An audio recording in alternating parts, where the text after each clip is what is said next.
Welcome to heart pitch. আজকে আমাদের সাথে আছেন রাজ্য বিজেপির ভারতীয় জনতা পার্টির রাজ্য প্রেসিডেন্ট শ্রী দিলীপ ঘোষ। সবাই আমরা যখন ঘরে আছি, উনিও ঘরে আছেন এবং আমরা ওনার থেকে জেনে নেব এই করোনার যে তাণ্ডব চলছে সারা পশ্চিমবাংলায় এবং সারা ভারতবর্ষে, সারা পৃথিবীতে, সেই জায়গায় দাঁড়িয়ে রাজ্য বিজেপি পশ্চিমবাংলায় কি কি কাজ করছে। দিলীপবাবু নমস্কার, ধন্যবাদ আমাদের হাট পিচে আসার জন্য। আমি প্রথম যেটা জেনে নেব যে রাজ্য বিজেপি এখনও অবধি কী কী পদক্ষেপ নিয়েছে, লোকেদেরকে সচেতনতার বিষয়ে বলুন, লোকেদের পাশে দাঁড়ানোর বলুন, সেই বিষয়ে রাজ্য বিজেপি কী কী পদক্ষেপ নিয়েছে। দেখুন, প্রথম কথা, মাননীয় প্রধানমন্ত্রী নিজে দুবার তিনবার টিভিতে এসে ভিডিও কনফারেন্স করে লোককে বলেছেন ঘটনাটা। সেটাকে আমরা বিশেষ করে সোশ্যাল মিডিয়াতে বলেছি, আমি নিজেও প্রেস কনফারেন্স করে বলেছি সাধারণ মানুষকে সচেতন করার জন্য যে এই যে ভাইরাস, একে আটকাবার অন্য কোনো রাস্তা নাই। একটাই রাস্তা হচ্ছে পরস্পর থেকে দূরে থাকা, কারণ মানুষ থেকে মানুষে এটা ছড়িয়ে যাচ্ছে। আর আমরা এখনও প্রধানমন্ত্রী যেটা বলেছেন, চিন্তাভাবনা করে বলেছেন, অনেক দিন দেখে বলেছেন, সেজন্য তার কথা পুরোপুরি মানার জন্য আমাদের কর্মীদের বলেছি যে আপনারা বেরোবেন না, নিজের জীবনও মূল্যবান, আর আপনার থেকে অন্যরা সংক্রমিত হলে সে মূল্যবান জীবনও ক্ষতি হবে, সেটা বেরোবেন না। রাজনীতি করার জন্য আমাদের কাছে সারা বছর আছে, এটা নিয়ে রাজনীতি করার দরকার নেই। কিন্তু পশ্চিমবাংলার যারা রাজনীতি করেন তারা জল থেকে আগুন থেকে বিয়ে মৃত্যু সব নিয়ে রাজনীতি করেন, সেটাই করছেন। তাই দেখে আমাদের অনেকে উত্তেজিত হয়েছেন, দাদা আমাদের বেরোনো উচিত, ওরাই করছে তাই করছে। আমরা মানুষের লাভ ভালো করতে গিয়ে মানুষের ক্ষতি করার অধিকার আমাদের নাই। কিন্তু এখানে তো মাননীয় মুখ্যমন্ত্রী তো নিজে আমরা দেখতে পাচ্ছি নেবেছেন, পথে পথে নেবে উনি বাজারে যাচ্ছেন। তো সেখানে কি আপনার মনে হয় না যে রাজ্য বিজেপি এই দিকে এক পা পিছিয়ে আছে? না, দেখুন, আপনি কি সারা ভারতবর্ষে কোনো মুখ্যমন্ত্রীকে দেখেছেন রাস্তায় নামতে? তাহলে কি ওখানকার লোক মরে গেছে নাকি? না, ওখানকার লোক সুবিধা পাচ্ছে না। দেখে আসুন গিয়ে যোগীকে, উনি তো নিচে, ওনার তো এখানকার ডবল পপুলেশান, তার 5 গুণ বড় রাজ্য, ওখানে তো ছড়িয়ে পড়েনি। উনি তো অনেক ভালো আইন শৃঙ্খলা যেভাবে রক্ষা করেছেন, কাউকে জমা হতে দেননি, মন্দির মসজিদে জমা হতে মানা করেছেন, কেউ যাচ্ছে না। এবং যারা আইন ভাঙছে কড়াকড়ি ব্যবস্থা নিয়েছেন এবং প্রত্যেকটি মানুষের প্রয়োজনীয় জিনিস পৌঁছে দেওয়ার ব্যবস্থা করেছেন। আমাদের মুখ্যমন্ত্রী তার পার্টির লোককে বিশ্বাস করে না, তার অ্যাডমিনিস্ট্রেশনের লোককে বিশ্বাস করেন না, সাধারণ মানুষকেও বিশ্বাস করেন না।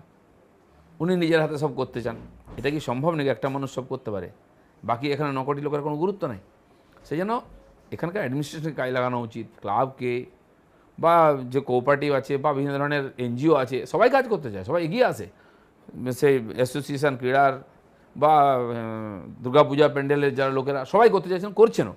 আমাদের কর্মীরাও ব্যক্তিগত স্তরে অনেক জায়গায় সাধারণ গরিব মানুষকে খাবার দাবার পৌঁছে দিচ্ছেন বাড়ি বাড়িতে, এটা করছেন। আমরা ঢাকঢোল পেটাই না, কারণ এখন সেবা করার সময় চোখ মুখ বন্ধ করে সবাই যদি সব জিনিস নিয়ে রাজনীতি করে আর প্রচার করে, তাহলে আসল উদ্দেশ্যটাই হয়ে যায়। বাংলায় সবে শুরু হয়েছে, আমি বলছি খুব ভয়ঙ্কর পরিস্থিতি পশ্চিমবাংলায় হবে, কারণ আমাদের এখানে জনসংখ্যা বেশি, ঘনত্ব বেশি, আর পশ্চিমবাংলার বাইরে থেকে কয়েক হাজার মানুষ যারা কাজ করেন তারা এখানে এসেছেন, আর সেই জায়গা থেকে এসেছেন যেখানে সবচেয়ে বেশি ইফেক্ট হয়েছে, মহারাষ্ট্র, কর্ণাটক, তামিলনাড়ু, কেরালা, এবং অলরেডি তার পরিণাম দেখতে আরম্ভ করেছি।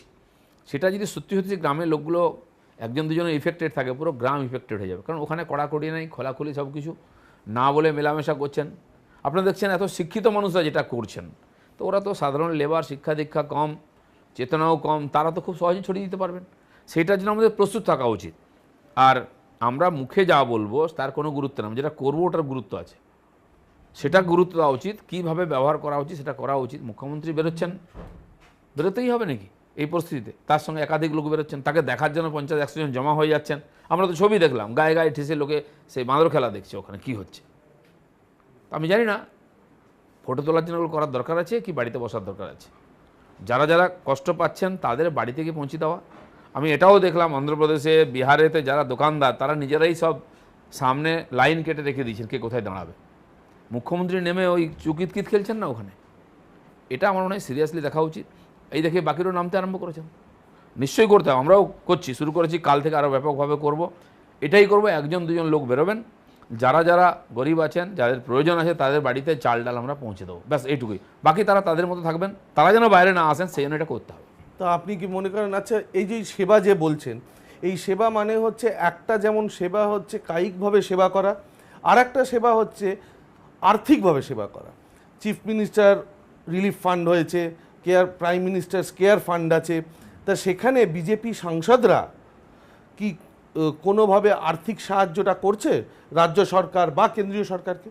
আমাদের প্রায় 10-12 জন সাংসদ এখানকার ডিএমদেরকে তাদের ফান্ড থেকে কেউ 50 লাখ, কেউ 1 কোটি টাকা অলরেডি দিয়ে দিয়েছিলেন। গতকাল থেকে এসেছে, প্রাইম মিনিস্টার রিলিফ ফান্ডে টাকা দেওয়ার জন্য বলেছেন 1 কোটি টাকা। আমি কালকেই চিঠি লিখে 1 কোটি টাকা আমার ফান্ড থেকে দিতে বলে দিয়েছি। যেখান থেকে টাকা আসে এখানে কেন্দ্র সরকারের টাকা প্রাইম মিনিস্টার রিলিফ ফান্ডে চলে যাবে, এবং 1 লাখ টাকা আমি আমার নিজস্ব টাকা উপার্জন থেকে, আমি যে বেতন পাই এমপি হিসাবে, 1 লাখ টাকা লিখে দিয়ে দিয়েছি যাতে সেটা রিলিফ ফান্ডে যায়। সরকারি টাকা সরকারকে দেওয়ার মধ্যে কোনো তার মধ্যে দান কিছু নেই, খালি ডিপার্টমেন্ট চেঞ্জ হচ্ছে, কিন্তু নিজস্ব উপার্জন থেকে টাকা দেওয়ার জন্য বলা হয়েছে। আমি 1 লাখ টাকা লিখে দিয়ে দিয়েছি। সেরকম অন্যান্য এমপিরা, এমএলএরা সবাই দেবেন আমাদের এখানে। একটা সমস্যার কথা আমি বলি, যেটা অ্যাডমিনিস্ট্রেটিভ বলছেন আপনি, ফিজিক্যাল সেবা এখন করতে যাওয়াটা বিপজ্জনক দুজনের পক্ষে। তাহলে এই যে এত কোটি কোটি মানুষ ঘরবন্দি হয়ে আছেন কষ্ট করে, সেটা তো বিফল হয়ে যাবে। এত দেশের মানুষ পরিশ্রম করছেন, কষ্ট করছেন, ছোট বাচ্চা থেকে বৃদ্ধ বয়স্ক সবাই বাড়িতে বন্দী হয়ে আছেন। কেন? তাদের 200, 500, 1000, 2000 লোক বা 2 জন পাবলিসিটি নেওয়ার জন্য এই পুরো পরিশ্রমটাকে, কষ্টটাকে বিফল করে দেবেন, এটা সমর্থন করা যায় না। যেটা করার দরকার অ্যাডমিনিস্ট্রেটিভ, যেটা বললাম, আজকে যেমন ডাক্তাররা, নার্সরা, চিকিৎসা যারা চিকিৎসা অধিকারী বা অন্যান্য ডিপার্টমেন্ট লোকেরা কাজ করছেন, সেরকম পুলিশ, সিভিক পুলিশ বা আরও কর্মচারীরা, তাদেরকে কেন কাজে লাগানো হবে না? তারা 1জন 2জন গ্রামে গিয়ে, আশাকর্মী, তারা জানেন গ্রামের কে কোথায় আছে, তার আর্থিক পরিস্থিতি কী, শারীরিক পরিস্থিতি কী, বয়স্ক কোথায় আছেন, বাচ্চা কোথায় আছেন, তাদের দায়িত্ব দেওয়া হোক, তারা খুঁজে বার করুন, সেখানে রেশন পৌঁছে দেওয়া হোক ভ্যানে করে নিয়ে গিয়ে। সেটা না করে। এবং আরও একটা সমস্যা বলছি, রেশন কার্ডের সমস্যা আছে। রেশন ফ্রি দিচ্ছে কেন্দ্র সরকার, রেশনটা পাবে কী করে? এখানে সবার কাছে ডিজিটাল রেশন কার্ড নাই। আমি গত 2-3 বছর ধরে খোঁজ নিচ্ছি, এখানকার সরকারের নেগলিজেন্সির জন্য যেমন আধার কার্ড নিয়ে বিরোধিতা করা হয়েছে, আধার কার্ড লোকে পায়নি এখন সবাই, ভোটার কার্ডের সমস্যা যেমন হয়, ঠিক সেরকম ডিজিটাল রেশন কার্ড পাননি বহু মানুষ, তারা রেশন পাচ্ছেন না। তারা যাতে এই ডিজিটাল আর এমনি সাধারণ কার্ডের জন্য আটকে না যান, এটা দেখার দরকার আছে। এই সমস্যাগুলো তারা কার কাছে যাবেন, যেন কেউ যেন বঞ্চিত না হয়, এটা অ্যাডমিনিস্ট্রেশনে দেখার দরকার আছে। নিজেদের গিয়ে হাত লাগিয়ে করার দরকার নেই। একজন মানুষ কতজনের করবে? 1 ট্রাক মাল বিতরণ করলে কোটি কোটি লোক বেঁচে যাবে। উনি কলকাতায় খেলি করছেন, পুরুলিয়া থেকে কুচবিহার, সাধারণ মানুষ, গরিব মানুষ, লেবার, যারা কাজ বন্ধ, তারা কি খাবে? তাদের কাছে যেতে দেখছি না কাউকে আমরা, কারণ ওখানে মিডিয়া নেই নাকি? মিডিয়া কলকাতায় আছে, তাই এখানেই নাটক করতে হবে। আমার মনে হয় এগুলো ভাবার দরকার আছে। এখন সিরিয়াসলি প্রচার, পাবলিসিটি, রাজনীতি করার অনেক সুযোগ আছে। মানুষ কেউ বোঝে না এরকম ভাবার কোনো কারণ নেই, মানুষ সব বোঝে। সেজন্য বাস্তবে দাঁড়িয়ে কাজ করা উচিত। আমাদের পশ্চিমবাংলার প্রচুর লোক, বিশেষ করে মুর্শিদাবাদ, পুরুলিয়া, বাঁকুড়া এবং ধরুন বাংলাদেশের বর্ডার লাইন, সুন্দরবন, এরকম জায়গার থেকে প্রচুর লোক কিন্তু লেবার হিসেবে মহারাষ্ট্র, যা আজকে আমরা দেখতে পাচ্ছি, মহারাষ্ট্র, কেউ কেরল, কেউ উত্তরপ্রদেশ, এরকম যায় এবং লেবারের কাজ করে। তারা এখন ফিরে আসতে চাইছে। যেমন খুব সাম্প্রতিককালেই আমরা দেখেছি, কয়েকদিন আগেই এরকম ঘটনা ঘটেছে যে তাদেরকে বাসে করে আবার তাদের এতে ফিরিয়ে দেওয়া হলো, বাড়িতে ফিরিয়ে দেওয়া হলো, কলকাতা থেকেই বাসটা ছাড়েন। তা সেই জায়গায় দাঁড়িয়ে এটা তো ঘটনা যে মানে মাননীয় মুখ্যমন্ত্রীর উদ্যোগে বাইরের লোকেরা তাদের ঘরে ফিরিয়ে যেতে পারছে। সেখানে আপনার কি বলার আছে? দেখুন, দুটো বিষয়। এক হচ্ছে, বিভিন্ন রাজ্যেতে পশ্চিমবাংলার মানুষ পেটের দায়ে যায়। মমতা ব্যানার্জি বলেন এক, যে চাকরি দিয়েছি, কিন্তু আমরা এখন বুঝতে পারছি কত হাজার নয় লাখ লাখ লোক পশ্চিমবাংলার বাইরে ছিলেন, কিছু ফিরেছেন, আটকে আছেন। এবং সারাদিন ফোন আসছে আমার কাছে, শয়ে ফোন আসছে। যেখানে এমপি আছেন আমাদের, তাদের কাছে ফোন আসছে, বাকি পশ্চিমবাংলা থেকে ফোন আসছে। এবং সারাদিন বসে আমরা এখন কদিন ধরে ওটাই করছি, তাদের ফোন নম্বর নেওয়া, তাদেরকে ওখানকার সরকারের সঙ্গে সম্পর্ক করে দেওয়া, ওখানকার এমপি এমএলএর সঙ্গে যোগাযোগ করে দেওয়া, ওখানকার হেল্পলাইন দেওয়া। কারণ অনেক সাধারণ লেবার শহরের বাইরে থাকেন, তাদের কাছে এগুলো থাকে না, ওখানকার ভাষা বুঝতে পারেন না, তামিলনাড়ু, কর্ণাটক, কেরালার সমস্যা আছে, সেরকম তাদেরকে যোগাযোগ করে দেওয়া। অলরেডি ওখানকার স্থানীয় পার্টির লোকেরা আমাদের সঙ্গে যোগাযোগ করেছেন, খাবার পৌঁছে দিচ্ছেন, কারণ ওখান থেকে আনা যাবে না, আনার দরকারও নেই। প্রধানমন্ত্রী বলেছেন যে যেখানে আছেন ওখানেই থাকুন, তাহলে কিন্তু বিপদ আছে। কিন্তু আমি যেটা দেখলাম, অরবিন্দ কেজরিওয়াল যেটা করলেন রাজনীতি করতে গিয়ে, ঠিক এখানকার মতো রাজনীতি, যেহেতু কেন্দ্র বলেছে বিরোধিতা করতে হবে, লাখ লাখ লোককে রাস্তায় নামিয়ে দিলেন, পাঠিয়ে দেবেন। কেন? ওই কয়েক লাখ লোকের লাইবিলিটি ঝেড়ে ফেলে দিচ্ছেন, তাই কে খাওয়াবে, কে রাখবে? আরে ওরা আপনার ওখানে গিয়ে সেবা দিচ্ছে সারা বছর, তার দায়িত্ব নেবেন না কদিনের জন্য? থাকা ঘর ব্যবস্থা করবেন না? তার কেন ঘরের বাইরে এলো? আপনি দেখেছেন যেভাবে মেলা লেগে দাঁড়িয়ে আছে, যে 10টা-20টা লোকের ওখানে অসুখ থাকে, তাহলে সব মানুষ ছড়িয়ে যাবে, এই সারা ভারতবর্ষে ছড়িয়ে যাচ্ছে। কী হবে তাহলে? পরিস্থিতি হাতের বাইরে চলে যাবে। আর এখানে আসার পরেও তাদেরকে মন্ত্রী মশাই বাসে করে পাঠিয়ে দিলেন গ্রামে। ভালো কথা। প্রথম কথা, এখানে আসার জন্য মানা করা, ওখানে থাকার ব্যবস্থা করা, ওখানে সরকারের সঙ্গে কথা বলে, যেমন মাননীয় মুখ্যমন্ত্রী চিঠি লিখেছেন, আরও ব্যাপক হারে বলে ডিটেলস পাঠানো যে ওখানেই রাখুন। এবার একই বাসে উঠছে সব লোক, কার মধ্যে অসুখ আছে ভাইরাস জানা নেই, সে ইফেক্টেড হবে। এবার ইফেক্টেড হয়ে একটা গ্রামে চলে গেল পুরুলিয়ায়, ওখানে সে অসুস্থ হলো, সেখানে কোনো হসপিটাল আছে, ডাক্তার আছে, তাকে কোয়ারেন্টাইন করার কোনো ব্যবস্থাই নেই, তাকে চিকিৎসা করার কোনো ব্যবস্থা নেই, তাকে বাঁচাতে হলে আবার কলকাতায় আনতে হবে, গাড়ি নেই কোথাও, কলকাতায় বহু লোক আটকে আছে, বাড়ি যেতে পারছে না। আর যদি অসুস্থ হয়ে যায় এবং গ্রামে গেলেই সে লোকটি সব জায়গায় ঘুরে বেড়াবে, গল্প করবে, চা খাবে, তাস খেলবে, আর সব মানুষকে ইফেক্টেড করবে, খুব বড় বিপদ হবে। সেজন্য দায়িত্ব থেকে বাঁচার জন্য করা ঠিক নয়। এখানে কলকাতায় বহু হোটেল রেস্টুরেন্ট অনেকে ছেড়ে দিচ্ছে, সেখানে এদেরকে 7 দিন 10 দিন আটকে রাখা উচিত, খাওয়া দাওয়া দেওয়া উচিত, তাহলে এরাও সুস্থ থাকবে, গ্রামের লোক মানুষও সুস্থ থাকবে। আমার মনে হয় যা করা হচ্ছে অবৈজ্ঞানিকভাবে করা হচ্ছে। তার মানে কি কোথাও কোথাও একটা দায়িত্বহীনতার মানে একটা ব্যাপার আসছে কি? দায়িত্বহীনতার চেয়ে বেশি প্রচার পাওয়ার একটা মানসিকতা এসে গেছে, আমি এই করছি, আমি ওই করছি, আমার ছবি আসবে, আমাকে লোকে দেখবে। এখন দেখানোর সময় নেই। আমি তো বলছি আপনাকে কেউ না দেখুক, তাহলে সবার ভালো, বাড়িতে চুপ করে থাকুন, কিচ্ছু করার দরকার নেই। ফোন করে বলুন যে এত লোক এসছে, বাসের ড্রাইভার যে তাকে নিয়ে এক জায়গায় রেখে দেবে স্কুলে, সেখানে থাকা খাওয়ার ব্যবস্থা করুন, তাহলে ওই কয়টা লোকের মধ্যে অসুখটা সীমাবদ্ধ থাকবে। নাহলে একটা বাসেতে 10টা গ্রামের লোক গেল, 10টা গ্রামের লোক অসুস্থ হয়ে যাবে। আমাদের পশ্চিমবাংলায় আমরা দেখছি যে অনেক জায়গায় এখনও সেইভাবে সতর্কতাটা মানছে না বা আইনটা মানছে না।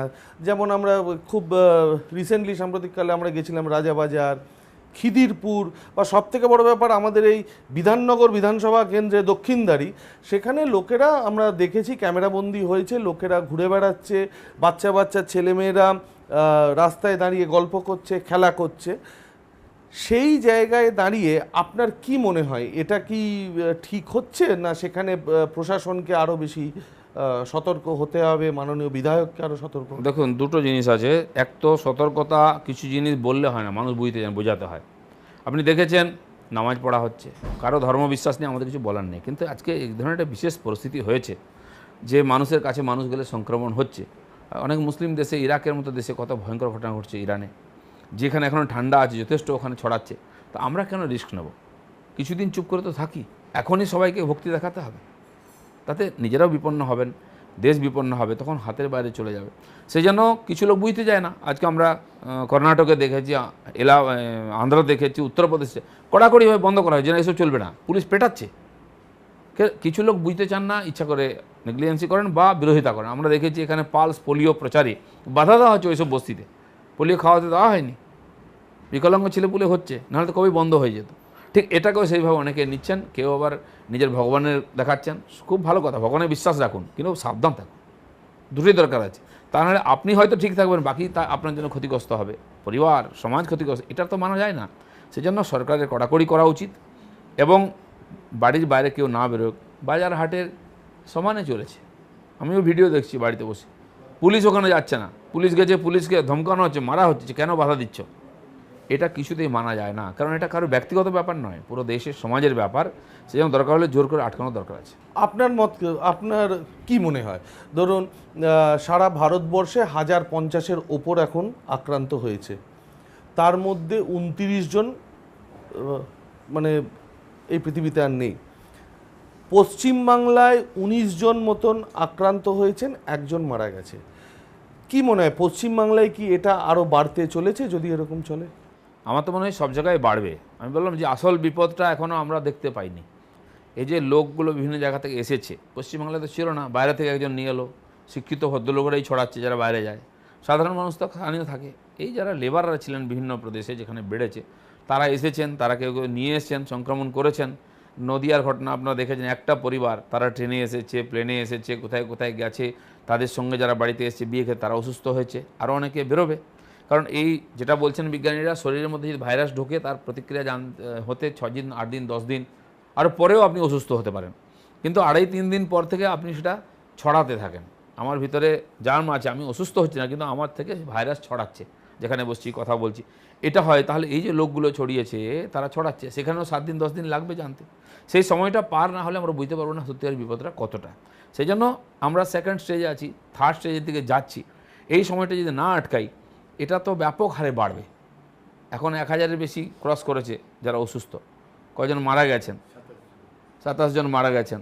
তো এই যে সংখ্যাটা যদি রোজ হাজার হাজার বাড়ে, যেটা ইটালি, ফ্রান্স, জার্মানিতে হয়েছে, এক সপ্তাহের মধ্যে 10-20 হাজার বেড়ে গেল। আজকে 60-70 হাজার, 1 লাখের কাছে হয়ে গেছে ইফেক্টেড। সবচেয়ে বড় সমস্যা হয়েছে চিকিৎসাতে ভালো হয়ে যায়, ভয় পাওয়ার কোনো কারণ নেই, সাধারণ চিকিৎসায় ভালো হয়ে যান। 2% মারা যাচ্ছে, 1% মারা যাচ্ছে, আটকানো যাবে। কিন্তু এদের চিকিৎসা কোথায় করবো? আমাদের কাছে ব্যবস্থা কোথায়, সামগ্রী কোথায়, হসপিটাল কোথায়, ডাক্তার কোথায় আমাদের মতো গরিব দেশে? সেইটা ভেবে সাবধান থাকতে হবে। আর কটা দিন কষ্টই করি না, না কিন্তু বাড়িতেই তো আছি। কিন্তু তো এটাও তো হয়েছে যে সেটা হচ্ছে যে ওয়ার্ল্ড হেলথ অর্গানাইজেশন থেকে প্রধানমন্ত্রী নরেন্দ্র মোদীকেও যেমন অ্যাপ্রিসিয়েশন দেওয়া হয়েছে, তেমনি মাননীয় মুখ্যমন্ত্রী মমতা ব্যানার্জিকেও অ্যাপ্রিসিয়েশন দেওয়া হয়েছে যে একটি হসপিটাল উনি বরাদ্দ করেছেন শুধু করোনার ট্রিটমেন্টের জন্য। সেইখানে কি তাহলে উনি কি তা সত্ত্বেও কি দায়িত্বজ্ঞানতার কাজ বরাদ্দ করে গেছেন? মানে সবে তো শুরু হয়েছে, কত 1.5 সপ্তাহ আমাদের এখানে ইফেক্ট শুরু হয়েছে।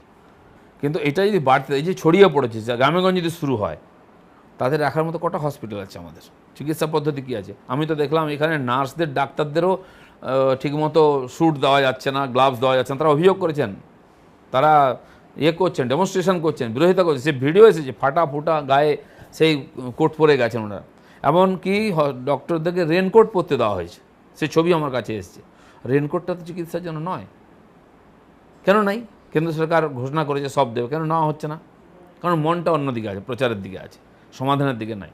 সেটা দিকে সবার মন দেওয়া উচিত, তাহলেই সত্যিকারে সমস্যার সমাধান করা যাবে। আচ্ছা, এই যে ধরুন 18 জন যে বিজেপি সাংসদ যে পার্লামেন্টে আছে, সেখানে পার্লামেন্টে এই যে 1,70,000 কোটি টাকা যে মিনিস্টার অফ ফাইন্যান্স ডিক্লেয়ার করেছেন বরাদ্দ করা হবে, 1,500 কোটি টাকা চেয়ে পাঠিয়েছেন মাননীয় মুখ্যমন্ত্রী মমতা বন্দ্যোপাধ্যায়। তা সেই জায়গায় দাঁড়িয়ে 1,500 কোটি টাকাটা আপনার কি মনে হয় যথেষ্ট, না উনি কম চেয়ে পাঠিয়েছেন না বেশি চেয়ে পাঠিয়েছেন? দেখুন, উনি যখন টাকা চেয়েছেন তখন পশ্চিমবাংলায় একটাও রোগ ধরা পড়েনি কারো। আমাদের মুখ্যমন্ত্রীর একটা অভ্যাস আছে, কিছু হলে একটা বড় অ্যামাউন্ট চাওয়া, হাতে টাকা চেয়ে। তারপরে এত বড় একটা ঘোষণা হয়েছে, এতে কোনো মানুষই যে কোনোভাবে ক্ষতিগ্রস্ত বা ক্ষতিগ্রস্ত নয়, কেউ বঞ্চিত হবে না, সবাই আর্থিক সাহায্য পাবে, চিকিৎসা তো পাবেই। তো প্রথম থেকে প্যাকেজ কেন বলছেন? কারণ কেন্দ্র সরকার যা যা করছে, পুরনো অভিজ্ঞতা থেকে আমরা দেখতে পাচ্ছি, এখানকার লোক বঞ্চিত হন কেন্দ্র সাহায্য থেকে। তাই অ্যাকাউন্ট হয়ে যাবে, কৃষকরা অ্যাকাউন্টে পেয়ে যাবে, গরিবরা পেয়ে যাবে, 100 দিনের কাজের লোকেরা পেয়ে যাবে, বৃদ্ধ, বিকলাঙ্গ তারা পেয়ে যাবেন, বিধবা পেয়ে যাবেন, বয়স্ক পেয়ে যাবেন। মুখ্যমন্ত্রী কী পাবেন? চিন্তাটা ওখানে, সব টাকা আমার হাতে দাও। কিন্তু কেন্দ্র সরকার ঠিক করে নিচ্ছে কোনো টাকা দেবে না। এখন যেটা আমি বলছি যে আয়ুষ্মান যোজনা থেকে আমাদের বঞ্চিত করেছেন, আপনি জাননি বলে। তাহলে এই চিকিৎসাগুলো হসপিটালে ফ্রিতে হতো, এখন হয় আপনাকে বহন করতে হবে রাজ্যকে, নাহলে নিজেকে রোগীকে বহন করতে হবে। কিষাণদের জন্য 6,000 টাকা, তার লিস্ট পাঠানো দরকার ছিল, রাজ্য দেয়নি। ফলে আরও যদি 2,000 টাকা দেওয়া হবে অ্যাকাউন্টে, তো 6,000 টাকাতেও বঞ্চিত হচ্ছে এখানকার কিষাণ, আরও 2,000 থেকে বঞ্চিত হচ্ছে। ঠিক সেরকমভাবে এই যে ডিজিটাল রেশন কার্ড যারা পায়নি, তারা যদি রেশন না পায়, তাহলে আগেরটা থেকেও বঞ্চিত, এবং ডবল যে 7 কিলো আরও বাড়িয়েছে সেটা থেকেও বঞ্চিত হবে। আমি বলছি এটা হচ্ছে সরকারের কাজ। কেন্দ্র সরকার যথেষ্ট দিয়েছে, কেউ বলতে পারবেন দেয়নি, সেটা পাবে সবাই, ফ্রিতে সব দেওয়া হবে। কিন্তু পাওয়ার বা পৌঁছে দেওয়ার দায়িত্ব হচ্ছে এখানকার রাজ্য সরকারের। আমি নিজে এফসিআইয়ের যিনি জেনারেল ম্যানেজার আছেন তাকে আমার বাড়িতে ডেকেছিলাম। এখানে এফসিআইয়ের একটা অ্যাডভাইসারি কমিটি আছে, তাতে আমাকে চেয়ারম্যান করা হয়েছে, আরও 8-10 জন মেম্বার আছেন। তো আমি খোঁজ নিলাম কী আছে সামগ্রী, কোথায় কীভাবে কাজ করছেন। ইনি বললেন আমাকে এসে যে আমরা কেবল গম দিই এখানকার রাজ্য সরকারকে, রাজ্য সরকার নিজের ধান চালের ব্যবস্থা করে দেন, কিন্তু এই গমটা নিয়ে আটা তৈরি করে দোকানে পৌঁছে দেওয়ার কাজ। আজকে এখানে বাজারে যাচ্ছে, আটা নেই, চালও নেই বলছে। কুকুরকে খাওয়াতে যাবে বলে চাল আনতে গেছে একজন, সেটাও পাওয়া যাচ্ছে না, কারণ কুকুরগুলো খেতে পাচ্ছে না, রাস্তায় ঘুরে বেড়াচ্ছে। তো এটা পৌঁছে দেওয়ার দায়িত্ব কার? দোকান খোলা, ঠিক সময়ে দেওয়া, সেখানে জিনিস পৌঁছে দেওয়া, এইটা সরকারের দেখার কাজ। সেটা না করে আপনি নিজের রাস্তায় আঁক কাটছেন দিয়ে, আমার মনে হয় এটা ঠিক হচ্ছে না। আচ্ছা, একটা জিনিস দেখা যাচ্ছে যে এখানে মানে আমাদের কলকাতায় দেখা যাচ্ছে যে জিনিসপত্রের দাম হঠাৎ করে বেড়ে গেছে। আলুর দাম বলুন, পেঁয়াজের দাম বলুন, চালের দাম বলুন, হঠাৎ করে বেড়ে গেছে। তা সেই জায়গায় দাঁড়িয়ে বিজেপির রাজ্য প্রেসিডেন্ট হয়ে আপনার কি মনে হয় না যে আপনারও এগিয়ে আসা উচিত, এটা সরকারের সাথে কথা বলে কোনোভাবে, যাতে দিনমজুররা যারা তারা যাতে এখন এটা অ্যাফোর্ড করতে পারে? না দেখুন, দাম তো আজ বাড়েনি, 1 সপ্তাহ আগে থেকেই বাড়ছে। ডিম ছিল 5 টাকা, হলো 8 টাকা, এখন 10 টাকা, হয়তো আরও কোথাও বেশি বেশি নিচ্ছে। আমাকে বহুজন বলেছে, দেখেছেন। এটা তো মোদি ঠিক করবেন না এখানে এসে, এটা রাজ্য সরকার দেখার কথা, তার জন্য ডিপার্টমেন্ট আছে, তাদের কি কাজ আছে, তাদের মিটিং করে তাদের বুঝে তারা কেন ঘুরছেন না? তো এই সাহস পাচ্ছেন একজন আমাদের মিডিয়া লোক, মিডিয়া পার্সন, তিনি বাজারে গেছিলেন ডিম খোঁজ করতে, তাকে বলছে ভাই ডিম আছে একটু বেশি দাম লাগবে, এটা আবার লিখে দিও না যেন। এই পরিস্থিতি কেন তৈরি হচ্ছে? তাকেও কিনতে হচ্ছে বেশি দাম দিয়ে। তার মানে আছে সবই, অভাব কিছুই নেই, কিন্তু দাম বেশি না হচ্ছে সুযোগ বুঝে। কেন দেখছে না লোক? তার জন্য বহু সরকারি দপ্তরের লোক আছেন, তাদের দেখা উচিত, যাওয়া উচিত, লোকাল লিডারদের এমএলএদের ঘোরা উচিত, তাহলে ঠিক হবে। এটা হচ্ছে আসল কাজ। সেটা না করে অন্য কিছু করা হচ্ছে, স্বাভাবিকভাবে মানুষের কষ্ট বাড়ছে। এরপরে কি হবে? যদি না পায় কিছু লোক বা এরকম হয়, তাহলে গণ্ডগোল হবে, লুটপাট হবে, আর সেটা মনে হয় বেশি দূর নয়। আচ্ছা, মানে কলকাতায় শহরতলিতে প্রচুর আছে এরকম যারা বস্তিতে থাকে এবং যাকে আমরা ইংরেজিতে বলি প্রচণ্ড আনহাইজেনিক কন্ডিশনে থাকে, যেখানে একটা আনহাইজেনিক কন্ডিশনে থাকলে করোনার সংক্রমণ হওয়ার মানে প্রবাবিলিটি অনেক অনেক অনেক বেশি হয়। তা সেই জায়গায় দাঁড়িয়ে আপনার কি মনে হয় না যে এই বস্তিগুলোর ওপর একটা স্পেশাল অ্যাটেনশন দেওয়ার দরকার, বা রাজ্য সরকার দিচ্ছে কি আপনার মনে হয়? অবশ্যই দেওয়া দরকার। অনেক জায়গায় সাফাই কর্মচারীরা আসছেন না। আমি আমাদের পাড়ায় দেখছিলাম, পার্কে দেখছিলাম ঝাড়ু টাড়ু পড়েনি অনেকদিন ধরে, লকডাউনের পরে। সেগুলো দেখা উচিত, তারা গিয়ে পরিষ্কার পরিচ্ছন্ন যেন রাখে, সেটা সরকারি দপ্তর থেকে করা উচিত। জলের ব্যবস্থা ইত্যাদি, কারণ জল বেশি লাগছে, বারবার হাত ধুতে হচ্ছে, পা ধুতে হচ্ছে। যারা বস্তি এলাকায় থাকেন তাদের তো বাইরে বেরোলেই হাত পা ধুতেই হবে, কারণ সংক্রমণ হতে পারে। সেজন্য এই ব্যবস্থাটা দেখা খুব জরুরি। আর তা নাহলে অসুখকে আটকাবার এখান থেকে শুরু করতে হয়। দুদিন না খেলে মানুষ মরে না, বেঁচে থাকে, দুদিন বাঁচতে পারে। কিন্তু যদি ছড়িয়ে পড়ে, স্বচ্ছতা না থাকে, পরিষ্কার না হয়, তখন কিন্তু বড় রিস্ক আছে। আচ্ছা, একটু অন্যভাবে জিনিসটা দেখা যাক। ভারত সরকার একটা স্ট্রং একটা স্টান্স নিয়েছে, আজকে বলুন ইন্টারন্যাশনাল ফোরামে বলুন বা সার্ক নেশনের মধ্যে বলুন, একটা বিশাল বড় একটা স্টান্স নিয়েছে যে হ্যাঁ আমি করোনাকে একদম অন্যভাবে লড়াইটা করব। যেটা জানার দরকার সেটা হচ্ছে যে আপনার কি কোথাও মনে হয় না ভারত সরকার একটা পদক্ষেপ নেওয়া উচিত? কারণ এই জিনিসটা তো এসেছে চীন থেকে, এখন চীনে আবার আর একটা হান্টা ভাইরাস বলে একটা এসেছে। তা চীনই যে এটার মেন মূল বা সোর্স, সেই বিষয়ে কি আপনার মনে হয় না ভারত সরকারের একটা চিন্তা ভাবনা করার দরকার? দেখুন, এটা তো ইন্টারন্যাশনাল ব্যাপার, তার জন্য বহু দেশ একত্রিত হয়েছে, চীনের বিরুদ্ধে কেসও করা যাচ্ছে, ধীরে ধীরে পরিষ্কার হয়ে যাচ্ছে চীন এটা ইচ্ছাকৃতভাবে অনেকটাকে করেছে। কারণ একটা শহরে এত ব্যাপক আক্রমণ হলো, আর এত জনবসতির পাশের শহরগুলোতে কিছুই হলো না, কোনো ভিআইপি সেলিব্রিটি কেউ কোনো আক্রান্ত হয়নি। আজকে ব্রিটেনে দেখুন, ছোট একটা উন্নত দেশ, সেখানে প্রিন্স থেকে আরম্ভ করে প্রধানমন্ত্রী থেকে আরম্ভ করে বিদেশমন্ত্রী, স্বাস্থ্যমন্ত্রী, সবাই, আর হাজার হাজার লোক আহত হয়েছে, মারা যাচ্ছে অসুস্থ হয়ে। ফ্রান্স, ইটালি ইত্যাদি, স্পেন হচ্ছি। তো কেন চীনে এরকম হয়ে গেল? কী করে হলো এটা? সন্দেহ হচ্ছে, আর অনেক সব ভিডিও তথ্য আসছে, আমি জানি না সত্য মিথ্যা। তো এর মধ্যে একটা চালাকি আছে, চতুরতা আছে, সেই নিয়ে আমেরিকা তো বারবার কমপ্লেন করছে, সাধারণ মানুষও বলছেন, অনেক বিশিষ্ট ব্যক্তিরাও বলছেন। তো সেটা ওই আন্তর্জাতিক স্তরে নিশ্চয়ই এটা নিয়ে চিন্তাভাবনা হবে। কেউ চালাকি করে ছাড় পাবে না। আজকে দুনিয়ার মানুষ সচেতন, টেরোরিজমের বিরুদ্ধে যেমন সবাই মিলে লড়েছে, আজকে বিভিন্ন দেশ বলে দুনিয়ার টেরোরিজমটা কম হয়েছে। তো চীনের যে দাদাগিরি আর চক্রান্ত, সেটার জন্য যদি এরকম হয়ে থাকে, নিশ্চয়ই তার বিরুদ্ধে লড়াই হবে রাষ্ট্রসংঘে, এবং রাষ্ট্রসংঘকেও প্রভাবিত করা হয়েছে ভুল তথ্য দেওয়ার জন্য। তার ফলে ইটালি ইত্যাদি দেশেতে লোকেরা বেশি আক্রান্ত হয়েছে, এ তথ্য সামনে আসছে। আমাদের প্রধানমন্ত্রীও একাধবার বলেছেন যে রাষ্ট্রসংঘ বা ইউএনও বা WHO তারাও এটাকে ঠিকমতো হ্যান্ডেল করেনি, ঠিকমতো লোককে সাজেশান দেয়নি। এ সমস্ত বিষয় আসবে, তার জন্য সময় আসে। এখন তো মানুষের প্রাণ বাঁচাবার দায় সবার। একটা দিকে বলি, ভারতবর্ষে বিশেষ করে পশ্চিমবাংলায় প্রচুর লোক, আপনিও জানেন, রিফিউজি হিসেবে ঢোকে বাংলাদেশ থেকে। বাংলাদেশের অবস্থাও যে খুব একটা ভালো তাও নয়।